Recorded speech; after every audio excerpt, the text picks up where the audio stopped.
मध्य प्रदेश में विधानसभा उपचुनाव के लिए कांग्रेस ने अपनी सूची जारी कर दी है। विजयपुर से मुकेश मल्होत्रा को कांग्रेस ने अपना उम्मीदवार बनाया है, जबकि बुधनी से राजकुमार पटेल को कांग्रेस ने मौका दिया है। बीजेपी ने पहले ही मध्य प्रदेश के उपचुनाव के लिए अपनी लिस्ट जारी कर दी है। इन दोनों सीटों पर 13 नवंबर को मतदान होना है।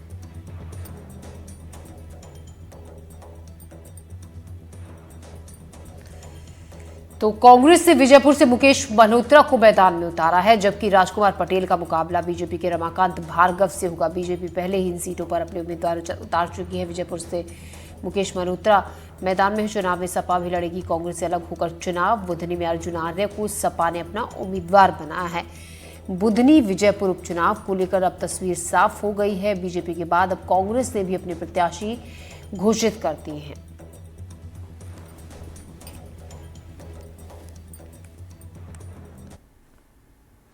एमपी में विधानसभा उपचुनाव के लिए कांग्रेस से विजयपुर से मुकेश मल्होत्रा और बुधनी से राजकुमार पटेल को उम्मीदवार बनाया है। दोनों को उम्मीदवार बनाए जाने पर कांग्रेस प्रदेश अध्यक्ष जीतू पटवारी ने दोनों को बधाई दी, शुभकामनाएं दी। पटवारी ने कहा, दोनों अपने क्षेत्र के लोकप्रिय चेहरे हैं, उन्हें जनता का आशीर्वाद जरूर मिलेगा।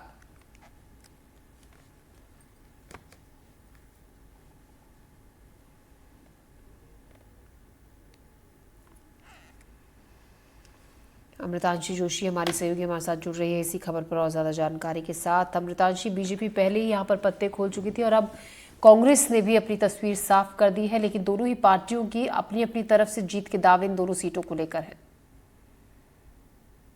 बिल्कुल, देखिए, मध्य प्रदेश में विधानसभा चुनाव, लोकसभा चुनाव और खासतौर से छिंदवाड़ा की इकलौती सीट पर जो उपचुनाव हुआ था, उसके बाद 2 सीटों पर अब उपचुनाव है कि दोनों ही सीट बेहद ही महत्वपूर्ण है, क्योंकि जो पहली सीट है बुधनी, जहां से केंद्रीय मंत्री और पूर्व मुख्यमंत्री शिवराज सिंह चौहान का जुड़ाव रहा और हमेशा से ही बीजेपी के लिए जो है सीट जीतती हुई बीजेपी इस सीट को आ रही है। ऐसे में यहाँ पर कांग्रेस लगातार दावा कर रही है कि इस बार बुधनी में पूरे दमखम के साथ कांग्रेस उतरने वाली है और यहाँ पर जो है कांग्रेस ने अपने उम्मीदवार विजयपुर और बुधनी सीट पर घोषित कर दिए हैं।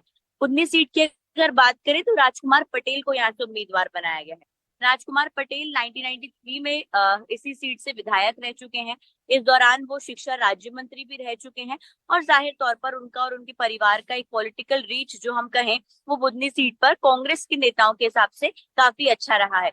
ऐसे में उनके सामने रमाकांत भार्गव रहेंगे, जो कि इससे पहले 2019 में सांसद रहे। उनका टिकट कार्ड जरूर दिया गया था क्योंकि शिवराज सिंह चौहान को टिकट देना था, लेकिन वो उनके करीबी हैं, तो यहाँ पर जाहिर तौर पर अब वो बीजेपी से राजकुमार पटेल के सामने चुनाव लड़ेंगे। राजकुमार पटेल की खासियत कांग्रेस में ये रही है कि वो जमीन से जुड़े नेता रहे हैं, पुराने नेता रहे हैं और रमाकांत भार्गव और राजकुमार पटेल दोनों ही पुराने वरिष्ठ नेता हैं। इन दोनों के बीच में जो है वो मुकाबला होगा। दूसरा विजयपुर सीट है।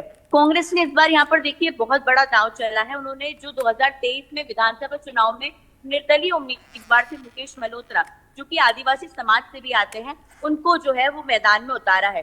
अब आप सोचिए, ये सामान्य सीट है, लेकिन सामान्य सीट पर कांग्रेस ने आदिवासी का दांव चला है और वो भी मुकेश मल्होत्रा, जिन्होंने करीबन 44,000 वोट पाए थे।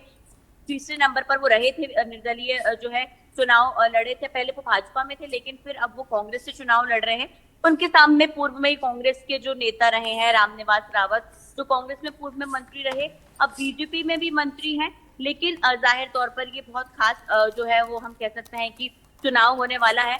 दोनों ही सीट पर दमखम के साथ सभी नेता प्रचार के लिए तो उतरने ही वाले हैं, लेकिन इसके साथ ही साथ जो अब है नाम निर्देशन पत्र की समीक्षा होगी, क्योंकि लगातार उपचुनाव के लिए नामांकन पत्र भरना जारी है और ऐसे में अभी नामांकन पत्र भरने के लिए नेता पहुंचेंगे और चुनाव जो है वो आयोजित होंगे। उसके बाद रिजल्ट होंगे। ये हम कह सकते हैं कि अग्नि परीक्षा तो नहीं, लेकिन एक परीक्षा बीजेपी कांग्रेस दोनों के लिए है, जो कि लगातार जो है उपचुनाव को लेकर दावे कर रही थी, लेकिन जीत किसकी होगी। खासतौर से विधानसभा जो उपचुनाव छिंदवाड़ा में बीजेपी को जीत मिली है, उसके बाद ये चुनाव भी दोनों बेहद ही महत्वपूर्ण है। जी अमृतांशी, बनी रहिएगा आप हमारे साथ, अगली खबर पर भी आपसे जानकारी लेंगे।